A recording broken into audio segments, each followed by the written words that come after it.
Hello, Hope Relentless Marriage. Chad and Sarah Gayle here, and well done on changing the world. Marriages impact families, families impact communities, and communities impact the world. And so, you resourcing yourself with our podcast or any other marriage resource and applying it is doing your part to change the world. It's incredible. So, well done. That's right, world changers. It is great to be with you today. Last week, we were looking at the importance of deposits. The reality is our relationship thrives when we are intentional. And we talked about a bunch of different ways that we can be intentional, from love languages to dates to words of appreciation. And today we're going to build on that, but we're going to talk about emotional intimacy or emotional connection. Oftentimes at Hope Relentless, when we start working with couples, whether it's premarital, dating, married, connection is a major issue. And so last week plays a significant part of that, but there's an important area in our relationship and in our individual lives that oftentimes goes unnoticed, uncared for, and would benefit greatly from a level of intentionality. And that is our individual emotional health, which directly connects to emotional intimacy. So I'm excited for this topic and really believing that for a lot of couples, this is going to be a new opportunity and an area of growth for you. Yes, I am very excited to talk about this as well because when we see couples, a lot of times, and stereotypically, I'd say the woman will say, Yep. there's just no emotional intimacy. I don't feel emotionally connected. And that's a hard thing to say because what we find is that they're feeling an intense sense of loneliness. And a lot of times what we see when that happens is they're not connecting, they're not allowing themselves to get connected and even to go into different areas of intimacy because there's this wall, because they don't feel like their internal desires or internal self is recognized and is seen. And so there's a huge disconnect. So when we're talking about emotional intimacy, we might interchange connection, but it's just that deeper connection that couples have, that exist. And we're going to talk about some of the hindrances to emotional intimacy, but then also we're going to talk about ways that you can grow in emotional intimacy. And I just want to get us started with some of the hindrances. And the first one is just our expectation of what is emotional intimacy, because it's a big word that people, or big phrase that people bring into sessions, as far as like there's no emotional intimacy, there's no emotional connection. And I think that we have to recognize where are we getting our definition of what that is. What does emotional intimacy actually look like? Is it a place of demanding something from our spouse? Is it a place where we can recognize something in ourselves? I do think it's a combination of recognizing something in ourselves and then working with our spouse to accomplish those things or to see those things come to fruition. But it's a dynamic conversation. And so this is why I'm excited to have it. And when it comes to expectations, I do think that it requires a conversation with your spouse, as far as what do they see as emotional intimacy? What do they see as emotional connection? Are they in the same boat as you, number one? And is your expectation of emotional intimacy falling short because it's unrealistic?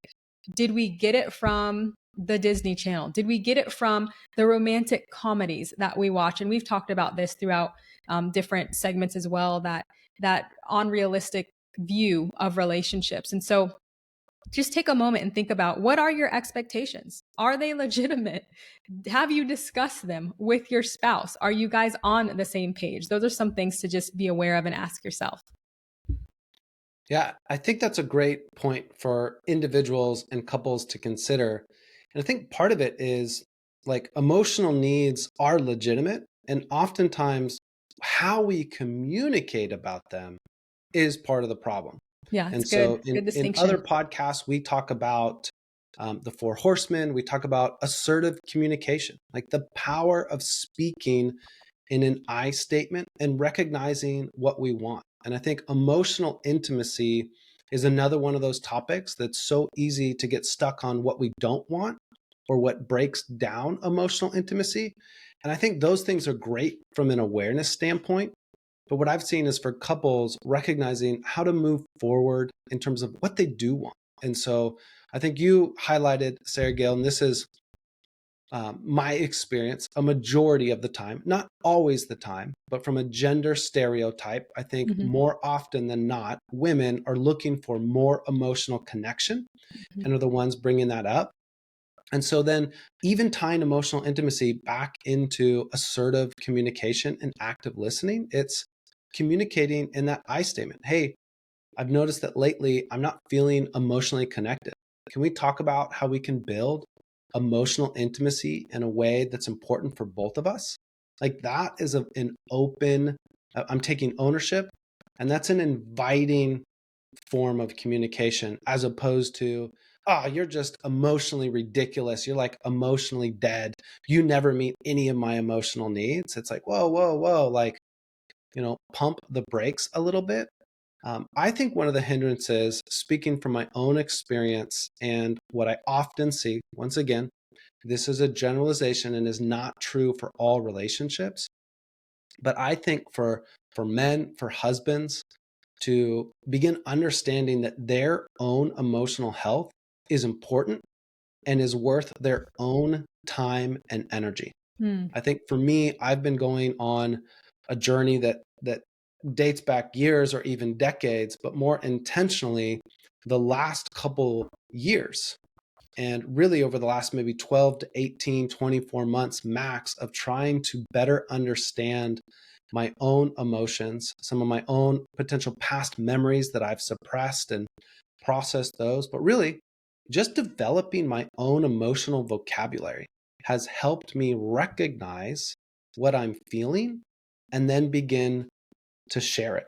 And so for me, if we go back even just a couple years, my emotional muscles, my ability to recognize what I was feeling was so limited that your emotions oftentimes overwhelmed or seemed dangerous. It's like, Mm-hmm. uh-oh, like she's like upset or disappointed or angry or hurt. I don't know what to do with all of that. So I'm going to shut that type of conversation down Yeah. because I either didn't know how to recognize those in my own life, or when I experience those, it leads to like anger and I would lash out in unhealthy ways. And so I think a key hindrance is both people's individual health. And this is like a super simple, and we have some other things, but I just kind of want to plug it here.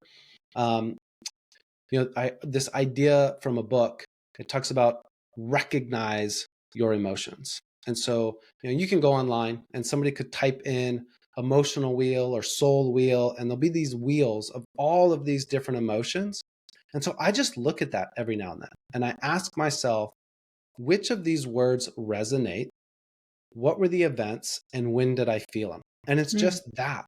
And so it starts to develop my own emotional vocabulary. And I realize sometimes it's just recognizing is part of the regulation, is Mm-hmm. part of just processing it. And so now when you're sharing your emotions, I like to think that I create a little bit more space because it doesn't seem so foreign or so dangerous. Whereas before I'm like, oh no, like we're going down this pessimistic path and and it's like, no, my wife's just trying to share how she felt about the day's events. And so I hope that that can maybe be a practical but important tool to start encouraging and taking baby action, little action steps towards greater emotional strength and wholeness.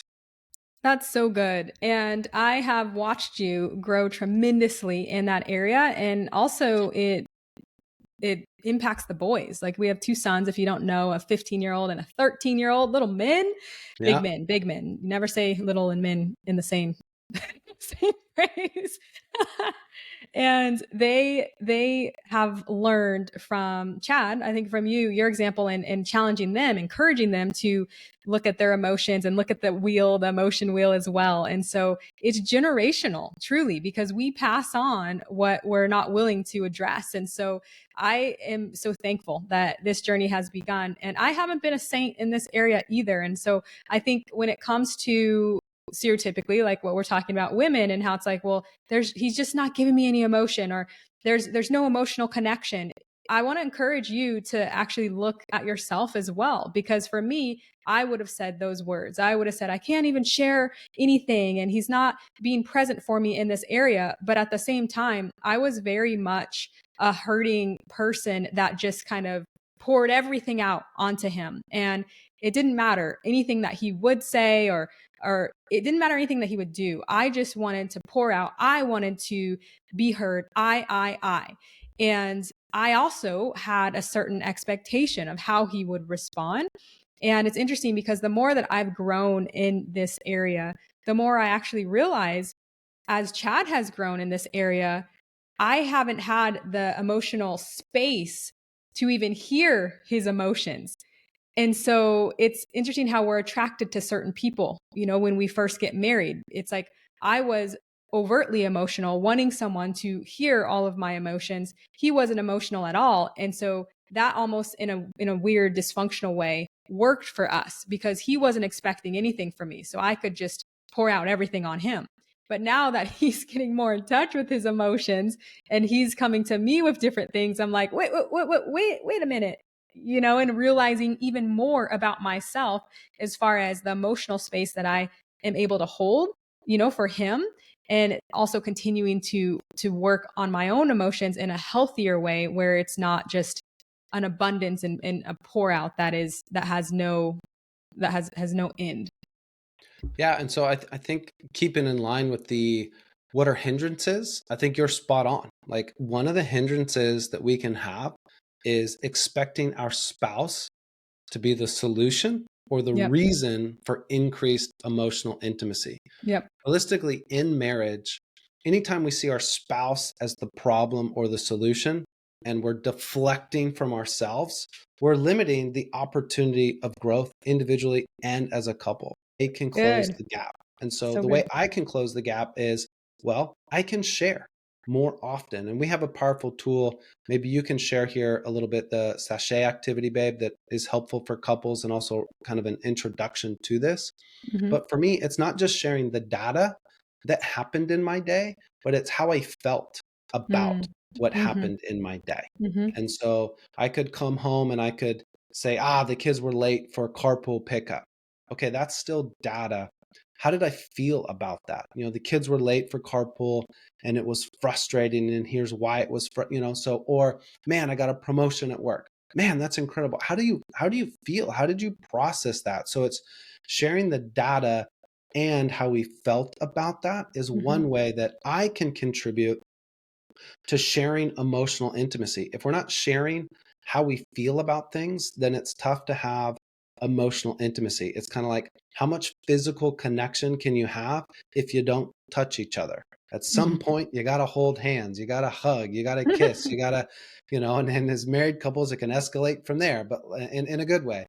But, and so emotionally, we have to share how we're feeling about things, but it's a two-way street. I need to then ask and create space for my wife to freely share how she feels.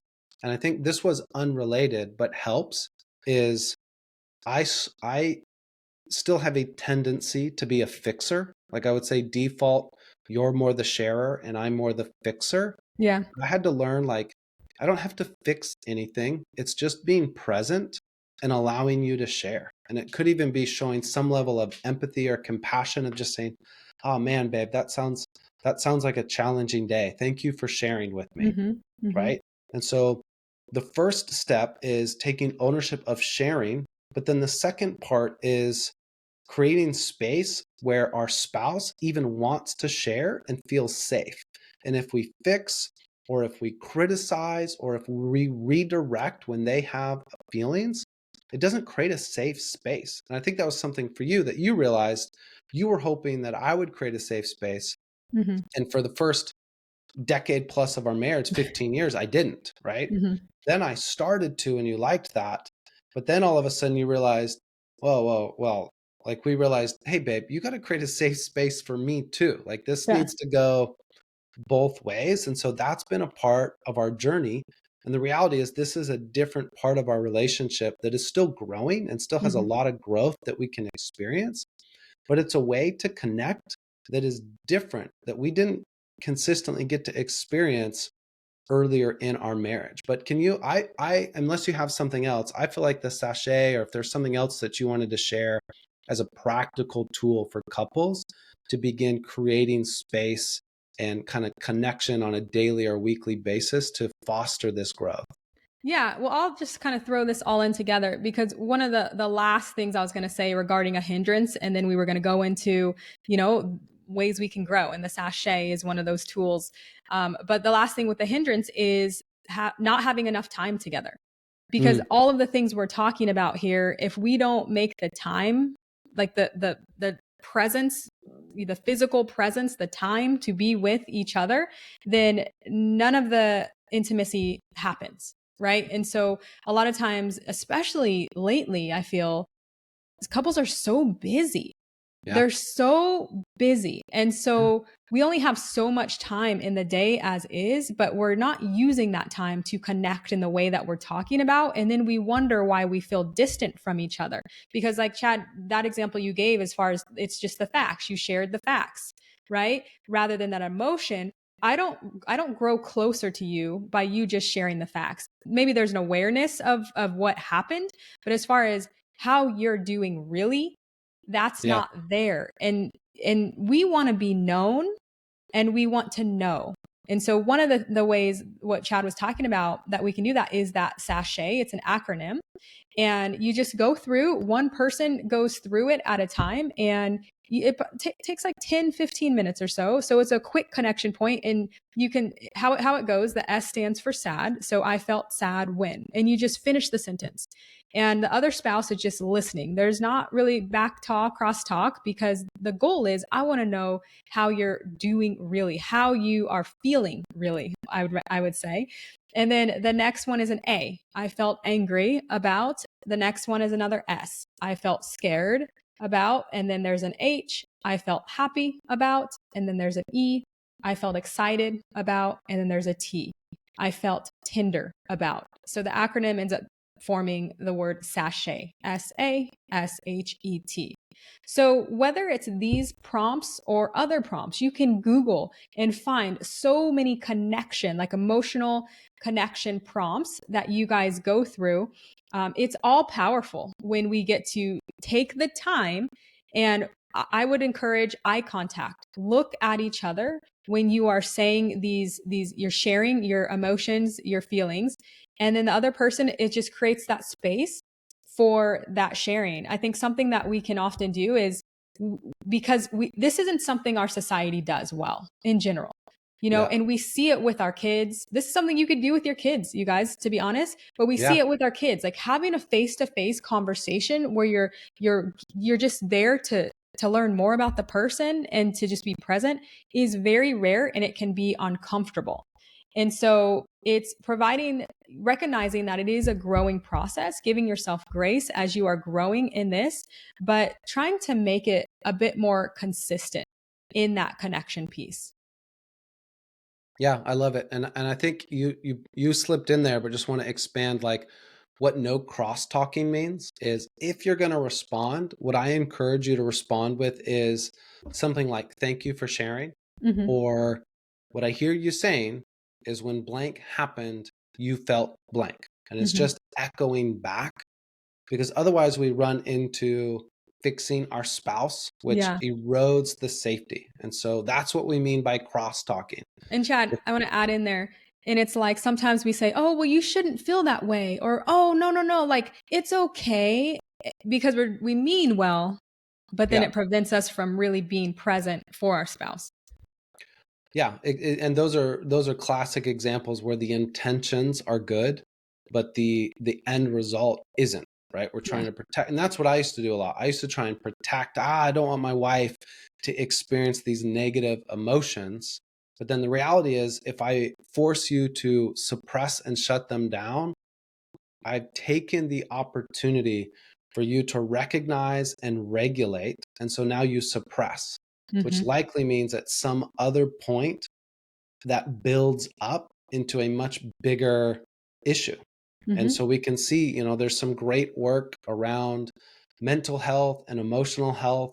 And a lot of these things come down to these daily habits. And this is one of the benefits of a spouse. We have a partner to live life with, to share and process when these are low level things. And that brings health so that they don't get suppressed and grow and fester into bigger potential issues in our life when we can share and address and receive healing from the love of our spouse on a more consistent basis. Okay. Well, we have some other things to talk about regarding this, but we're out of time. You guys will be here for hours if we just keep talking. And so, unless you have anything you want to say, just kind of to close us out on this subject, or I get not the subject, because we're going to still finish it out. But anything to add before we close out, Chad? I just think your typical appreciation jingle. Okay. So that means he's loving the appreciation time, which he kind of just laughs at me when I do the jingle, but he loves it. Look at him. He brought it up. So this is appreciation time. I do my jingle and we do it. So yes, we can hear appreciation of each other. We like to be told we're awesome. But also just as a model of something that we hope you guys will grab hold of and appreciate one another consistently. Make it consistent. Let's create an atmosphere where we are appreciating others, or not others, more, yeah, let's appreciate others, but more specifically our spouse. Let's not leave it to someone else to appreciate them. Let's be the biggest appreciator. And so it's appreciation time, appreciation time, appreciation time. Chad, David, one thing I appreciate about you is your commitment to grow. Just like you talked about here, as far as in the emotions, you realize, wow, there's something that I can grow in, and you have been diligent. You guys should have seen him. He ordered all these books. He printed out all the emotion wheels. I'm not laughing at you, but I really appreciate that, because I know that you're not going to be limited by anything, because if there's a way to grow, you're going to find it, and that just creates an atmosphere I want to be a part of. Thanks, babe. I appreciate that. One of the things I appreciate about you is your patience, because as we're talking about this, I wouldn't even say this is a strength yet, but it's something that we're actively growing in. Mm-hmm. And for 15, 16 years of our marriage, that was not the case. So I appreciate your patience. And as I started to learn and grow, just your encouragement and support, and not kind of following up with judgment or pointing the finger. So I just appreciate you coming alongside when I kind of finally caught up that these emotions and feelings are important. And so I appreciate your encouragement and your support on this journey. Thank you. And I wanted to refute a couple of things he said, because I don't feel like I've been a saint in this area, like I said before. But I want to bring it up, because for you guys, as you're growing and appreciating one another, just take it. Just say thank you. Don't be like, oh no, thank you. So I want to say to you, thank you. All right. Well, we're going to end here. And, I recognize that you who are listening might be in very different places in your marriage. And so I just want to encourage you. We want to encourage you and remind you that no matter what, there's always, always hope.